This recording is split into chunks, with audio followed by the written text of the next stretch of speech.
శ్రీ గురుభ్యో నమ. శ్రీమాత్రే నమ. 8వ తేదీ ఏప్రిల్ 2026 బుధవారం నాటి దినఫలాలు. మేషరాశి వారికి లాభస్థానంలో ఉన్నటువంటి బుధ రాహుల యొక్క సంచారం చాలా బాగుంది. రాశిలో ఉన్నటువంటి శుక్రాచార్యుల వారి యొక్క సంచారం కూడా చాలా బాగుంది. వెరసి 3 గ్రహాల యొక్క ఉనికి చాలా ఆనందాన్ని ఇస్తూ ఉండగా, మరి మిగతా 6 గ్రహాల యొక్క అననుకూలత కూడా మిమ్మల్ని కొంచెం బాధిస్తూ ఉన్నది. ఏలినాటి శని జరుగుతూ ఉండగా గురుబలం లేకపోవడం, అటు కేతు బలము లేకపోవడము, ఇటు మిగతా గ్రహాల బలాలు కూడా అంతంత మాత్రంగా ఉండడము, ఇవన్నీ కొంచెం మిమ్మల్ని ఇబ్బంది పెడుతూ ఉన్నాయి. అయితే నవగ్రహాల హోమం ఒకసారి చేసుకోవడం చాలా చాలా మంచిది. అలాగే శని కుజ రవి స్తోత్రపారాయణాలు చేసుకోవడం చాలా చాలా మంచిది. అనుకున్న పనులు అనుకున్నట్టుగా జరగడానికి మీరు మీ ప్రావీణ్యతని చూపిస్తూనే కొంచెం సంయమనం పాటించండి. ఆవేశపడద్దు, అలాగే అనాలోచితంగా ప్రవర్తించవద్దు. ధనము ఎక్కువగా ఖర్చు అయ్యే పరిస్థితి కనిపిస్తోంది. శారీరక శ్రమ ఎక్కువగా ఉండే పరిస్థితి కనిపిస్తోంది. ఎక్కడి పనులు అక్కడ ఆగిపోతాయా అన్నట్టుగా కూడా ఒక స్థాయిలో మీకు భయం అనిపిస్తూ ఉంటుంది. అయితే అన్ని భయాలు మీరు తెంచేసేయండి. చక్కగా మనస్సు దృఢంగా చేసుకోండి. దృఢమైన సంకల్పంతో ఉండండి. మన సంకల్పం నెరవేరడానికి యోగా చేయండి. దైవభక్తిని పెంపొందించుకోండి. మీ కృషి మీ ప్రయత్నాలు చేసుకుంటూ వెళ్ళండి. ఇది చాలా చెప్పదగినటువంటి సూచనగా తెలియజేస్తూ, నవగ్రహ హోమం చేసుకోవడం ద్వారా చాలా వరకు మనశ్శాంతి ఉంటుంది అని చెప్పి తెలియజేస్తున్నాను. కొత్త పనులు ఏవి కూడా ప్రారంభించవద్దు. అలాగే ఏదైనా వివాహాది శుభకార్యాలు మీరు మీ ఇంట జరగాలి అని మీరు సెలెక్ట్ చేసుకోవాలి అనుకున్నా కూడా కొద్ది రోజులు వాయిదా వేసి తరువాత మీరు ఆ ప్రయత్నాలు చేసుకోండి అని చెప్పి కూడా తెలియజేస్తూ ఉన్నాను. వృషభ రాశి వారికి ద్వితీయంలో ఉన్నటువంటి గురువుగారు బాగున్నారు. లాభస్థానంలో ఉన్నటువంటి శనిగారు బాగున్నారు. ఇప్పుడు లాభస్థానంలోకి రవి కుజులు కూడా వచ్చి సంచరిస్తూ ఉన్నారు. వెరసి 4 గ్రహాల యొక్క ఉనికి చాలా చాలా బాగుంది. ఇది చాలా చెప్పదగినటువంటి సూచన అవుతూ ఉండగా, వ్యయస్థానంలో శుక్రాచార్యుల వారు కూడా బాగున్నారు. 5 గ్రహాలు కూడా అలరారిస్తున్నాయి, బ్రహ్మాండమైనటువంటి ఫలితాలకి దారితీస్తున్నాయి. అయితే ఈ రవి కుజ శని గ్రహాల యొక్క కలయిక అంత బాగులేదు. 3 గ్రహాలు విడివిడిగా చాలా మంచి ఫలితాలను ఇస్తున్నాయి. అదృష్టవంతమైన యోగాన్ని ఇస్తున్నాయి, లాభాలను ఇస్తున్నాయి. భార్య గారి ద్వారా లేదా భర్త గారి ద్వారా ఆదాయాన్ని ఎక్కువ వచ్చేటట్టుగా చేస్తున్నాయి. ఎంతో అనుకూలమైనటువంటి పరిస్థితులు ఉంటాయి. ఆ ప్రభావం మీకు చాలా ఆనందాన్ని ఇస్తూ ఉంటుంది. జీవితాశయాన్ని నెరవేరేటటువంటి పరిస్థితులు ఏర్పడుతూ ఉంటాయి. ఉన్నత విద్య బాగుంటుంది. ఉత్తమమైనటువంటి వ్యక్తులుగా మీరు కొనియాడబడుతూ ఉంటారు. కీర్తి ప్రతిష్టలు చాలా బాగుంటాయి. కుటుంబం చాలా బాగుంటుంది. అన్ని విధాలా మీకు ఆనందం కలిగించే అంశాలు ఉంటాయి. విలువైన వస్తువులు కూడా మీరు సేకరించుకోగలుగుతారు. ఇన్ని రకాలుగా బాగుంటూ ఉండగా జాగ్రత్తల అంశాలు కూడా అంతే స్థాయిలో ఉన్నాయి. ఈ రోజున మనశ్శాంతిగా ఉండాలి మీరు అనుకున్నట్లయితే కొనుగోళ్లు అమ్మకాలు అనే విషయాన్ని ఈ రోజున వాయిదా వేసేసేయండి. ఎట్టి పరిస్థితుల్లోనూ చెయ్యొద్దు.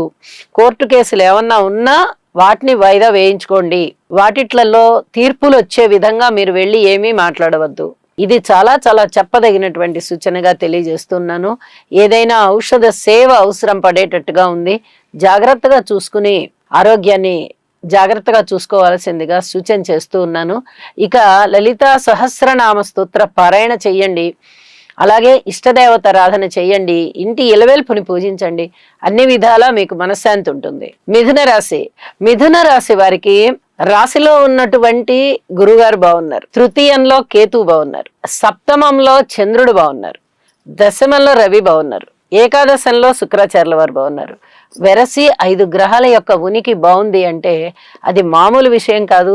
రవిచంద్రులు ఇద్దరు బాగున్నారు. గురు శుక్రులు ఇద్దరు బాగున్నారు. ఇక్కడ చూడండి, ఎప్పుడైతే 2 గురువులు బాగున్నారో, రవి చంద్ర 2 గ్రహాలు బాగున్నాయో ప్రకృతి పూర్తిగా అనుకూలిస్తుంది.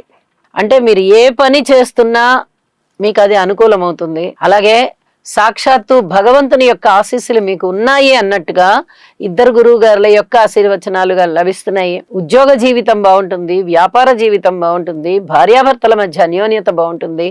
వివాహం కాని వారికి వివాహ సంబంధాలు మంచివి వచ్చి అందులో మీకు నచ్చిన సంబంధం కుదిరేటటువంటి అవకాశం కనిపిస్తోంది. సహాయ సహకారాలు, తోటి ఉద్యోగులు చాలా వరకు మీకు అందిస్తారు. ఇంకొక ఆదాయం పెరగడానికి కూడా మీకు అవకాశం ఉంది. అలాగే కుటుంబం ఎక్స్పాండ్ అయ్యే అవకాశము, సంతానం చాలా చాలా బాగుండి సంతృప్తిని ఇచ్చే అవకాశము, ఇవన్నీ కూడా మీకు ఎంత ఆనందాన్ని ఇస్తాయో అంత ఆనందాన్ని ఇస్తాయి. కీర్తి ప్రతిష్టలు పెరుగుతాయి. ఏ విషయాన్నైనా జాగ్రత్తగా ప్రణాళికాబద్ధంగా చేసుకుంటూ వెళ్ళండి. ఇది చెప్పదగినటువంటి సూచన. అలాగే ఇష్టదేవతారాధన చేయండి. ఇంటి ఇలవేల్పుని పూజించడం మరవకండి. అన్నీ శుభప్రదంగా జరుగుతున్నాయి. కర్కాటక రాశి. కర్కాటక రాశి వారికి వ్యయస్థానంలో ఉన్నటువంటి గురుగారు బాగున్నారు. అలాగే దశమ స్థానంలో ఉన్నటువంటి శుక్రాచార్యుల వారు బాగున్నారు. షష్ఠ స్థానంలో ఉన్నటువంటి చంద్రుడు బాగున్నారు. వెరసి 3 గ్రహాల యొక్క ఉనికి మాత్రమే బాగుంటూ మిగతా 6 గ్రహాల యొక్క అననుకూలత ఉంటున్న కారణం చేత ఒక్కసారి నవగ్రహ హోమం చేసుకోండి. ఏదైతే ధనము ఖర్చు పెడుతున్నారో ఆ ఖర్చు పెట్టే ధనానికి కొంచెం మీరు ఏదో ఒక ప్రణాళికలు వేసుకుని అంత ఖర్చు పెట్టకుండా వాయిదాలు వేసుకోండి. ఇది చాలా చెప్పదగినటువంటి సూచన. అలాగే ఉద్యోగ జీవితం బాగుంది, వ్యాపార జీవితం బాగుంది. భార్యాభర్తల మధ్య అనుకూలత మటుకు అంత బాగా లేదు. పిత్రార్జితాలు కూడా మీ చేతికి వచ్చేటటువంటి పరిస్థితి ఏం కనబడబోవడం లేదు. ఊర్లు వెళ్ళి రావాల్సి వస్తుంది. అనవసరమైన ప్రయాణాలనే అనుకుంటారు మీరు. ఇది త్రిప్పటకి చిహ్నం. ఇది గమనించుకోగలుగుతారు. అయితే ధన ఆదాయం మటుకు ఏదో ఒక రూపకంగా ధన ఆదాయం వస్తుంది. మిగతా అన్ని విషయాలలోనూ మీకు అనుకూలతలు ఉన్నాయి అని చెప్పి తెలియజేస్తూ ఉన్నాను. యోగా చెయ్యండి, గురుగ్రహ స్తోత్రాలు పఠించండి. అలాగే అష్టమ రాహు దోషానికి గాను దుర్గా అమ్మవారి యొక్క నామాన్ని జపించండి లేదా పూజ చేసుకోండి ప్రతినిత్యము. ఈ రోజంతా మనశ్శాంతితో ఉంటారు. సింహరాశి. సింహరాశి వారికి రాశిలో ఉన్నటువంటి కేతువు ఇబ్బంది పెడుతూ ఉన్నారు. రాశిని చూస్తూ ఉన్నటువంటి బుధ రాహులు కూడా ఇబ్బంది పెడుతున్నారు. ఇక అష్టమ స్థానంలో ఉన్నటువంటి కుజుడు గాని శని గారు గాని రాశ్యాధిపతి అయినటువంటి రవి గాని వీళ్ళు కూడా అష్టమ స్థానంలో సంచరిస్తూ ఇబ్బంది పెడుతూనే ఉన్నారు. ఇక ఒక శుక్రాచార్యుల వారు బాగున్నారు నవమ స్థానంలో. అలాగే లాభస్థానంలో గురువు గారు బాగున్నారు. ఈ 2 గ్రహాల యొక్క ప్రభావం చేత కొంచెం ఉపశమనం ఉంటుంది అని చెప్పచ్చు. కాకపోతే 7 గ్రహాల యొక్క అననుకూలత ఉంది కాబట్టి చాలా వరకు మీరు ఇబ్బంది పడే అంశాలే ఎక్కువగా ఉన్నాయి అని చెప్పి తెలియజేస్తూ ఇక్కడ మనకి ఒక వెసులుబాటు ఏమొచ్చిందంటే గురువు అలాగే శుక్రుడు. గురువే, శుక్రుడు కూడా గురువే. ఇద్దరు గురువుల యొక్క శుభ ఫలితాలు ఎప్పుడైతే ఈ రాశికి ఉన్నాయో మీరు కొంచెం ఆధ్యాత్మిక చింతనలో ముందరికి వెళ్తూ ఉన్నట్టయితే, ఎక్కువగా ఆధ్యాత్మిక దృష్టిని పెంపొందింపజేసుకున్నట్లయితే, భగవంతుని తలపులు ఎక్కువగా ఉన్నట్టయితే మీకు చాలా వరకు మనశ్శాంతి ఉంటుంది అని చెప్పి తెలియజేస్తూ ఉన్నాను. యోగా చెయ్యండి. ఊహించని విధంగా ధనలాభాలు ఉంటాయి. మనశ్శాంతి పెరుగుతుంది. మనోబలం వల్ల ఏ కష్టాలు వచ్చినా మీరు ఆ దృఢ సంకల్పంతో ముందరికి వెళ్ళి ఆ కష్టాలను జయించుకోగలుగుతారు. అలాగే అనుకోని విధంగా వచ్చినటువంటి అపవాదులు, అపనిందలు ఎవరి నుంచైనా సరే, నాన్ కోఆపరేషన్, వ్యతిరేకత ఏదైనా సరే ఓర్పు కలిగి ఉండండి. వాటంతట అవే పటాపంచలైపోతాయి. మీ ప్రమేయం ఏమీ ఉండదు. ఎలా వచ్చాయో నిందలు అలాగే వెళ్ళిపోతాయి. మీరు సంయమనం పాటించి చూడండి అని చెప్పి మరి తెలియజేస్తున్నాను. వీలైనంత వరకు ఒక్కసారి నవగ్రహ హోమం చేసుకోవడం చాలా మంచిది అని చెప్పి తెలియజేస్తూ కన్యరాశి. కన్యరాశి వారికి సప్తమ స్థానంలో ఉన్నటువంటి శని కుజ రవిలు చాలా ఇబ్బంది పెడుతూ ఉన్నారు. మరి షష్ఠ స్థానం యోగిస్తోంది బుధ రాహులతో. అయితే రాస్యాధిపతి దశమాధిపతి బుధుడే అవుతూ రాహు బారిన పడి ఉన్న కారణం చేత ఇక్కడ ఉద్యోగ జీవితం రీత్యా జాగ్రత్తగా ఉండాలి. వ్యక్తిగతంగా ఎవరు మిమ్మల్ని ఆక్షేపణలు చేయని విధంగా జాగ్రత్తలు తీసుకోవాలి. రాశి మీద పడుతున్నటువంటి 3 దుష్టగ్రహాల ప్రభావం మిమ్మల్ని చాలా వరకు ఇబ్బంది పెట్టే విధంగానే ఉంది. రాస్యాధిపతి బలం కూడా సరిగా లేనందువల్ల మిమ్మల్ని ఇబ్బంది పెట్టేటటువంటి పరిస్థితే కనిపిస్తోంది. అయితే షష్టంలో బుధుడికి బుధుడు మంచి ఫలితాలను ఇస్తారు, రాహుకి రాహు మంచి ఫలితాలు ఇస్తారు. వీళ్ళిద్దరి కలయిక వల్ల మీకు చాలా చాలా ఇబ్బందులు కనిపించబోతున్నాయి. విష్ణు సహస్రనామ పారాయణ చేసుకోవడం ద్వారా చాలా వరకు పరిస్థితులు మీ అదుపులో ఉంటాయి అని చెప్పి తెలియజేయడం జరుగుతోంది. భార్యాభర్తల మధ్య అన్యోన్యత అంత బాగా ఉండబోవడం లేదు. ఈసరికే ఎవరైనా కోర్టు కేసులు, కోర్టుకు వెళ్ళి ఏదైనా స్థిర చరాస్తుల మీద కేసులు పెట్టడం కానీ, లేదా విడాకుల కోసం కేసులు పెట్టడం కానీ, ఇలాంటివి ఏమన్నా చేశారంటే అవన్నీ మంజూరవుతాయి, విడాకులు మంజూరవుతాయి. కోర్టు కేసులు కూడా ఒక్కొలికి వచ్చేస్తాయి. అలాంటి పరిస్థితి కనిపిస్తోంది. ఉద్యోగ జీవితంలో తోటి ఉద్యోగస్తుల పట్ల సహాయ సహకారాలు అయితే ఏమీ కనబడబోవడం లేదు. ఇది కూడా చెప్పదగినటువంటి సూచనగా తెలియజేస్తున్నాను. మాతృవర్గ రీత్యా కూడా అంతగా ఏమీ ఉపయోగాలు లేని విధంగా గ్రహస్థితులు ఉన్నాయి కాబట్టి నవగ్రహాలకి హోమం చేసుకోవడం చాలా వరకు మంచిది. అష్టమ స్థానంలో ఉన్నటువంటి శుక్రాచార్యుల వారి యొక్క స్థితి సంచారం బాగుంది, కానీ ఏ వస్తువులు చేయిజారిపోకుండా చూడండి. ఇది చెప్పదగినటువంటి సూచనగా తెలియజేస్తూ నవగ్రహ స్తోత్ర పారాయణాలు చేయడం, నవధాన్యాలు దానం చేయడం ద్వారా చాలా వరకు పరిస్థితులు మీ అదుపులో ఉంటాయి అని చెప్పి తెలియజేస్తూ ఉన్నాను. ప్రతి అంశం పట్ల సంయమనంతో పాటించండి. తులారాశి.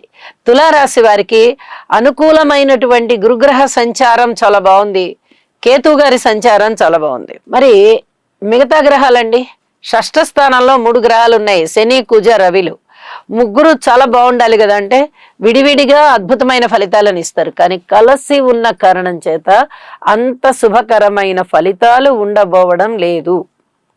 ఇదే చెప్పదగినటువంటి సూచన. తులారాశి వారు ఎలాంటి జాగ్రత్తలు పాటించాలి అంటే, భూములకి సంబంధించిన వ్యవహారము, స్థిర చరాస్తులకు సంబంధించినవి, వాహనాలకి సంబంధించినవి, ఇలాంటి వాటి విషయాలలో అధిక జాగ్రత్తలు తీసుకోవాలి. అలాగే ఆరోగ్యరీత్యా జాగ్రత్తలు తీసుకోవాలి. ఏదైనా ఈ శారీరక పరమైన రుగ్మతలు ఉండడానికి అవకాశం ఉంది. ఔషధ సేవ చేయడానికి కూడా చాలా స్పష్టంగా గ్రహస్థితులు తెలుస్తున్నాయి. సంతానం పట్ల ఓర్పు కలిగి ఉండాలి. విజయావకాశాలు ఉంటాయి, తిరుగులేని విధంగా ధనం వస్తుంది. కానీ ఆరోగ్యం విషయంలో కొంచెం శ్రద్ధ తీసుకోవాల్సినటువంటి పరిస్థితి ఏర్పడుతోంది. స్థాన చలనానికి కూడా అవకాశాలు ఉన్నాయి, దూర ప్రాంత ప్రయాణాలకు కూడా అవకాశాలు ఉన్నాయి. భార్యాభర్తల మధ్య అన్యోన్యత కాస్త తగ్గడానికి కూడా అవకాశాలు కనిపిస్తున్నాయి. వీటన్నిటి విషయంలోనూ ఓర్పు కలిగి ఉండండి అని చెప్పి మరీ తెలియజేస్తున్నాను. లలిత సహస్రనామ స్తోత్ర పారాయణాలు తప్పనిసరిగా చేస్తూ మీ ఇష్టదేవతారాధన చెయ్యండి. ప్రశాంత చిత్తంతో ఉండడానికి ప్రయత్నం చేయండి. దైవభక్తి బాగా ఇనుమడిస్తోంది, అనుకోని విధంగా లాభాలు వస్తున్నాయి కాబట్టి చాలా వరకు మానసికమైనటువంటి సంతృప్తి అయితే మీకు ఉంటుంది. మిగతా పరిస్థితులన్నీ కూడా మిమ్మల్ని ఇబ్బంది పెట్టకుండా ఉండడం కోసం యోగా చేయండి. వృశ్చిక రాశి. వృశ్చిక రాశి వారికి ఏ గ్రహాల యొక్క అనుకూలత అస్సలు బాలేదు. ఏ గ్రహము, శని గ్రహాన్ని చూడండి, గురుగ్రహాన్ని చూడండి, రాహుగారిని చూడండి, కేతువుని చూడండి, ఈ ప్రధానమైన 4 గ్రహాలు కూడా అనుకూలంగా లేవు. శుక్రాచార్యుల వారు అలాగే ఉన్నారు షష్ఠ స్థానంలో. ఇక బుధుడు అలాగే ఉన్నారు అర్ధాష్టమంలో, బాగున్నారు, కానీ రాహుతో కలిసి ఉన్నారు కాబట్టి మిగతా గ్రహాల యొక్క అననుకూలత కూడా ఉంది కాబట్టి అంతంత మాత్రపు అనుకూలతలే, ఫలితాలే అని చెప్పి తెలియజేస్తూ ఉన్నాను. ఒక్కసారి నవగ్రహాలకి హోమం చేసుకోవడం చాలా చాలా మంచిది. అనుకూలమైనటువంటి గురుగ్రహ ప్రభావం పెరగాలి, అనుకూలంగా పెరగాలి. కాబట్టి గురు సేవ చేయండి, ఆలయాలకు వెళ్ళండి, ఆశ్రమాలకు వెళ్ళండి. ఇవన్నీ కూడా చాలా చెప్పదగినటువంటి సూచనలే అని చెప్పి తెలియజేస్తూ సంతానం పట్ల పూర్తి ఓర్పు కలిగి ఉండండి. స్థిర చరాస్తుల వృద్ధి కోసం ఎక్కడా కూడా మీరు తగాదా పడవద్దు. వృద్ధి కోసం తర్వాత అయినా మీ ప్రయత్నాలు మీరు చెయ్యండి, కానీ అసలు ఇప్పుడు ఏ రకంగానూ అది కోర్టు కేసులకైనా దారితీస్తుంది, పెద్ద మనుషుల పంచాయతీలకైనా దారితీస్తుంది, లేదా అవన్నీ జప్తు చేయబడ్డానికైనా దారితీస్తాయి.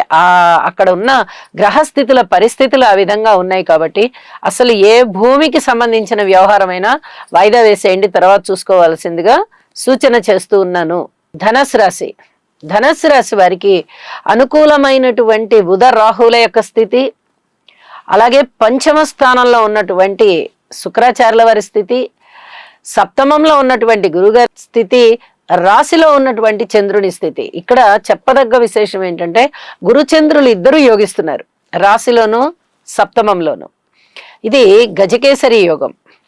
మీకు జన్మజాతకంలో కూడా ఈ యోగం ఉన్నట్లయితే చాలా అద్భుతమైన ఫలితాలు ఇప్పుడు ఉంటాయి.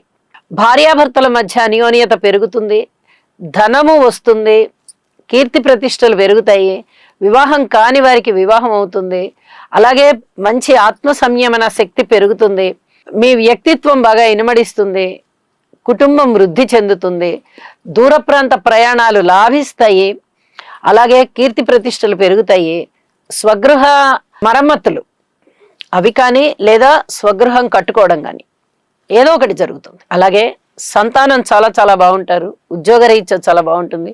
ఎన్ని విధాలుగా చూసినా ధనస్సు రాశి వారు నక్కని తొక్కినట్టే లెక్క, అద్భుతమైన ఫలితాలు మీ సొంతం. అయితే ఈ చర్మానికి సంబంధించిన రుగ్మతలు ఏమన్నా ఉండడానికి అవకాశం ఉంది, కొంచెం జాగ్రత్తగా పరిశీలించుకుంటూ ఔషధ సేవ చేసుకోండి అని చెప్పి తెలియజేస్తూ ఉన్నాను. అర్ధాష్టమ శని సంచారం ఉంది కాబట్టి శని గారికి తైలాభిషేకం చేయండి, మీ ఇష్టదేవత ఆరాధన చేయండి, అద్భుతమైన ఫలితాలు మీ సొంతం అని చెప్పి తెలియజేస్తూ ఉన్నాను. మకర రాశి, మకర రాశి వారికి తృతీయ స్థానంలో ఉన్నటువంటి శని గారు కానీ రవి గారు కానీ కుజుడు కానీ చాలా బాగున్నారు.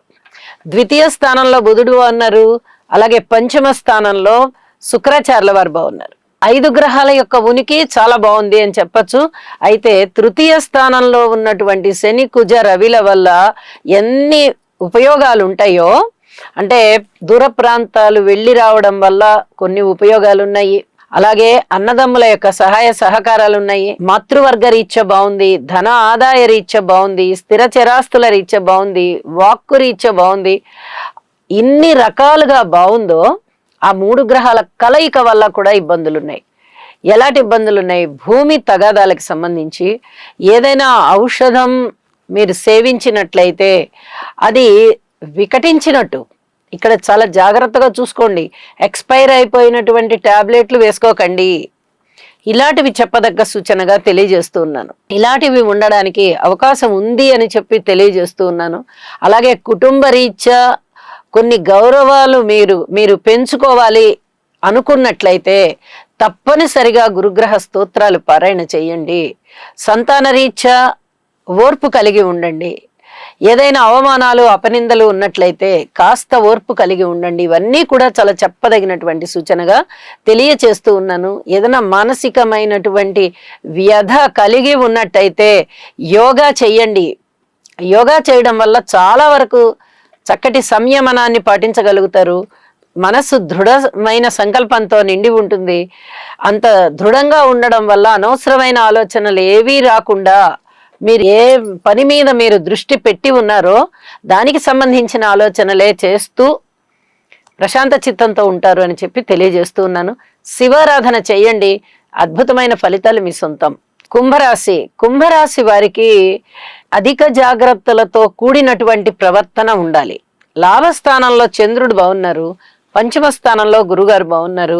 ఇక్కడ విశేషం ఏంటంటే గురు చంద్రుల యొక్క పరస్పర దృష్టి గజకేసరి యోగాన్ని తలపిస్తూ ఉండగా గురు చంద్రుడు ఇద్దరు కూడా చాలా బాగున్నారు. గురువు పంచమంలో ఉన్నారు, చంద్రుడు లాభస్థానంలో ఉన్నారు. ఈ 2 గ్రహాలు కూడా అనుకూలంగా ఉండడం చేత కీర్తి ప్రతిష్టలు చాలా బాగుంటాయి, రుణభారాలు తగ్గుతాయి, అలాగే దైవభక్తి బాగా పెరుగుతుంది, సంతాన అభివృద్ధి కలుగుతుంది, సంతానం పట్ల చాలా సంతృప్తిగా ఉంటారు, సంతానం కూడా మీ పట్ల చాలా చక్కటి ఆప్యాయత అనురాగాల్ని కలిగి ఉంటారు, సహాయ సహకారాలు అందిస్తూ ఉంటారు. పూర్వజన్మలో మీరు చేసుకున్నటువంటి పుణ్యం ఈ జన్మలో మీకు గురుబలం రూపంలో వచ్చింది. ఏలినాటి శని జరుగుతూ ఉన్నప్పుడు గురుబలం అనేది చాలా చాలా కష్టంగా ఉంటుంది, రాదు. వచ్చింది అంటే ఇక ఏలినాటి శని యొక్క దుష్ప్రభావాలన్నీ కూడా పటాపంచలైపోతాయి అని చెప్పి తెలియచేయడం జరుగుతుంది.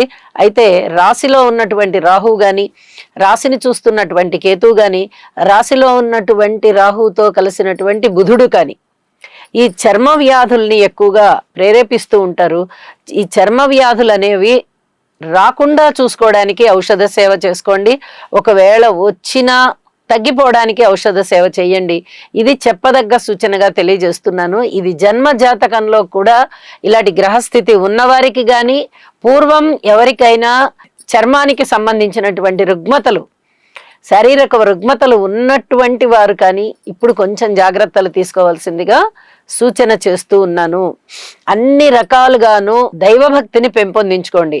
గురుబలం ఎంత బాగుంటే మీకు అంతగా అనుకూలమైన ఫలితాలన్నీ కూడా ఉంటాయి అని చెప్పి తెలియజేస్తూ ఇష్టదేవత ఆరాధన చేయండి, నవగ్రహ స్తోత్ర పారాయణాలు చేయండి, మనశ్శాంతితో ఉండండి. మీనరాశి, మీనరాశి వారికి ద్వితీయంలో శుక్రాచార్యుల వారు, షష్టంలో కేతువు, దశమంలో చంద్రుడు. మూడు గ్రహాల యొక్క ఉనికి చాలా చాలా బాగుంటూ ఉండగా వీరికి పరస్పర విభిన్నమైనటువంటి ఫలితాలు కనిపిస్తూ ఉన్నాయి. మూడు గ్రహాల యొక్క ఉత్తమమైన ఫలితాలు ఎలా ఉన్నాయో అలాగే మూడు గ్రహాల యొక్క ఇబ్బందికరమైన ఫలితాలు కూడా అలాగే ఉన్నాయి. ఇటు శని గారు కానీ, ఇటు రాహువు కానీ, అటు గురువు గారు కానీ, ఈ మూడు గ్రహాల యొక్క ఫలితాలు కూడా అంత బాగా లేకపోవడమే కాదు, రాశిలో ఉన్నటువంటి శని, కుజ, రవి గ్రహాల యొక్క స్థితి చాలా వరకు ఇబ్బంది పెట్టే విధంగా ఉంది. అంటే బాగున్న ఫలితాలు తక్కువగా ఉంటూ బాలేని ఫలితాలు ఎక్కువగా ఉన్నాయి. బాగున్న ఫలితాలు ఏమున్నాయా అని చూస్తే మీ మాట తీరు బాగుంది, ధనయోగాలు బాగున్నాయి, ధనము మీకు చేతికి లభించేది చాలా చాలా బాగుంటుంది, ఉద్యోగ జీవితం బాగుంది, ఉద్యోగంలో కీర్తి ప్రతిష్టలు పెరుగుతాయి, ఆదాయం పెరుగుతుంది, అలాగే తోటి ఉద్యోగస్తుల అనుకూలత చాలా బాగుంది, సంతాన రీత్యా కూడా చాలా చక్కటి కోఆపరేషన్ కనిపిస్తుంది. ఇది బాగున్న ఫలితాల యొక్క ఫలితం అవుతూ ఉండగా ఇక బాలేని ఫలితాల గురించి తప్పనిసరిగా జాగ్రత్తలు తీసుకోవలసిందే, యోగా చేయవలసిందిగా సూచన చేస్తూ ఉన్నాను. గురుగ్రహ స్తోత్రాలు పఠించవలసిందిగా సూచన చేస్తూ ఉన్నాను. శనిగారికి తైలాభిషేకం చేయండి, హనుమాన్ చాలీసా పారాయణ చేయండి, ఎన్నిసార్లు వీలైతే అన్నిసార్లు నవగ్రహ స్తోత్రాలు పారాయణ చేయండి. అలాగే భూమి తగాదాల గురించి కానీ, ఇంకా వేరే ఏదైనా ఆస్తి స్థిర చరాస్తుల తగాదాల గురించి కానీ, భార్యాభర్తల మధ్య కొట్లాటల గురించి కానీ, ఏదైనా కేసుల గురించి కానీ వీలైనంత వరకు వాయిదా వేయండి. ఇది చెప్పదగినటువంటి సూచనగా తెలియజేస్తూ ఉన్నాను. ఏలినాటి శని ప్రభావం ఉంది కాబట్టి ఎక్కడ పెట్టుబడులు పెట్టకండి. ద్వితీయ పాదంలోకి వచ్చారు వారు, వ్యయస్థానంలోనూ శనిగారి సంచారం అయిపోయింది. ఇప్పుడు ద్వితీయం అంటే రాశిలోకి వచ్చున్నారు కాబట్టి ఇక్కడ ఇంకా వేరే నష్టాలని కూడా సూచిస్తూ ఉంటారు. ఆరోగ్య రీత్యా జాగ్రత్తగా ఉండండి అని చెప్పి తెలియజేస్తున్నాను. ధనము ఖర్చు రీత్యా కూడా జాగ్రత్తగా ఉండాలని చెప్పి తెలియజేస్తున్నాను. స్థాన చలనానికి సంబంధించి కూడా ఎక్కువగా ధనము ఖర్చు అయ్యే పరిస్థితి, అంటే దూర ప్రాంత ప్రయాణాలకి ఎక్కువ సార్లు వెళ్ళవలసి రావడము, ఇలాంటి పరిస్థితులు కూడా మీకు కనిపిస్తూ ఉంటాయి. వీటన్నిటి నుంచి కూడా జాగ్రత్తలు తీసుకుంటూ ఇష్టదేవత ఆరాధన చేసుకుంటూ ప్రశాంత చిత్తంతో ఉండవలసిందిగా మరీ సూచన చేస్తూ ఉన్నాను. శుభం. సర్వే జనా సుఖినో భవంతు.